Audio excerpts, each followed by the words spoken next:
નમસ્કાર, આપનું ગુજરાતમાં આપનું સ્વાગત છે।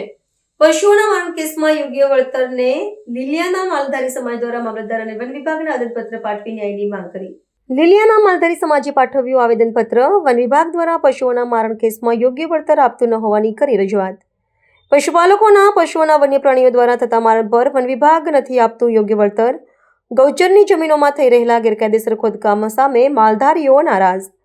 ગૌચરમાં થઈ રહેલા ગેરકાયદેસર દબાણો સામે પશુપાલકોની હૈયાવરાળ। મામલતદાર અને વન વિભાગે આવેદનપત્ર પાઠવીને માલધારીઓને ન્યાય આપવાની લાગણીઓ વ્યક્ત કરાઈ। આજ રોજ લીલિયા તાલુકાના માલધારી સમાજ અમે એકત્રિત થયા હતા। જેમ કે સુખાભાઈ છે,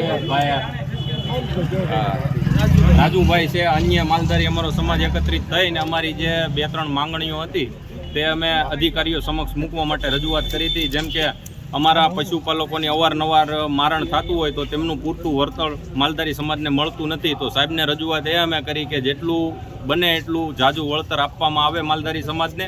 અને બીજી માંગ તે અમારી હતી કે ગૌચરની જગ્યામાં અવારનવાર ખનન થતું હોય તો એ દૂર કરવામાં આવે। લીલિયા તાલુકામાંથી સમગ્ર માલધારી સમાજના લોકો ભેગા થઈ અને આજ ફોરેસ્ટ ડિપાર્ટમેન્ટની ઓફિસે આજ આવેદનપત્ર દેવા આવ્યા હતા। અમારો મુદ્દો એ હતો કે અમે પશુપાલક સાથે સંકળાયેલા અમારો સમાજ છે અને બધા અમારા લોકો જ્યારે દિવસે ઢોર લઈને જતા હોય છે અને સારવા માટે, ત્યારે સિંહો દ્વારા અવારનવાર અમારા માલ ઢોરનું નુકસાન થતું હોય તો સિંહ અંદર અમારા 50,000ની ભેંસ હોય એનું નુકસાન કરે છે। તો ફોરેસ્ટ ડિપાર્ટમેન્ટ દ્વારા 10,000 કે 5,000 જેવી નાની એવી રકમ આપી અમને એટલી ચૂકવણી કરવામાં આવે છે। તો અમારા સમાજની માંગણી છે કે અમને મેક્સિમમ વળતર દેવામાં આવે।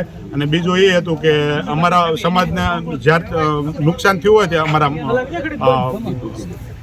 જાનવરનું, ત્યારે એ લોકો એવું કહે છે કે તમે અહીંયા એને ઊભા રહ્યો અને અમારો અધિકારી ન આવે ત્યાં સુધી લખાય નહીં। હવે બીજા અમારી યારે અમારા 30-40 બીજો માલ હોય અને અમારે ઘરે પહોંચાડવો કે અમારે આનું ધ્યાન રાખીએ અને આનું લખાય ત્યાં સુધી અમારે ઊભું રહેવું, ત્યાં સુધી અમે ઊભા રહી તો અમારું બીજું નુકસાન જવાની બીજા માલઢોરને પણ નુકસાન જાય છે। એ અમારે રજૂઆત હતી કે અમે ખાલી તમને જાણ કરી દઈએ તો અમારું એ મારણ તમારા અધિકારીઓ દ્વારા આવીને લખાઈ જવું જોઈએ।